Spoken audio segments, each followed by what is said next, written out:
The momentum appears to be with Donald Trump right now. Peter McGauran, he's at Madison Square Garden today, a massive crowd.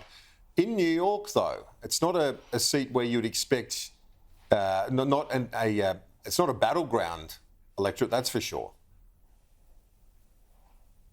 Yeah, the excitement factor's all with Donald Trump now. We discussed this last Monday. We spoke about the brilliance and the optics of the McDonald's survey by the candidate, and his confidence would have been built. I'm afraid that you've got to use some judgment now. You can only go to the polls so often, and they're still indivisible almost, although I think Trump's always underreported in the polls, which would give him a lead in the swing states, not nationally. But when you look at the way the two candidates are being received, who's turning out, where the money's now going in support of their campaigns, I think you've got to use your political judgment and call it for Donald J. Trump.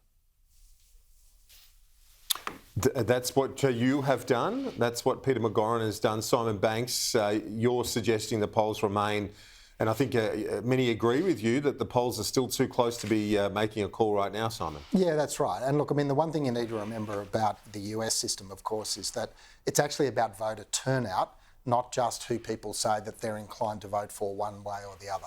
Look, I think the Harris campaign probably peaked about a month ago. I think the momentum is with Trump at the moment. If you look at those 7 key swing states, he's just very, very slightly, but still within the margin of error in front in 3 of those states. There are 4 that are literally a deadlock tie in terms of the polls. He really only needs one of them, for example, Pennsylvania, to come his way, and he's in the presidency. So I've been saying for some weeks, I agree with Peter, I think this is his to lose now. But we're into that final week, and I think as we saw in Queensland, you can't just assume that the final week of a campaign goes smoothly for either side. It's really going to be a question of who can get that final bit of momentum in the last few days. And Beyonce, if she makes her intervention as expected, Peter McGauran, celebrities come and go. Beyonce's at a sort of different level for many, though. What do you think?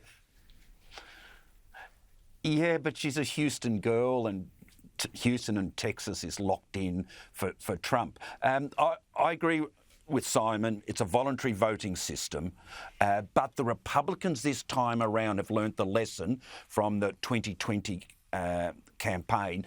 They've got their people out voting earlier. I could never understand at the last election why they were relying on their supporters to come out on election day itself. If someone got sick or there was transport problems, they have got out a very large proportion of their supporters already.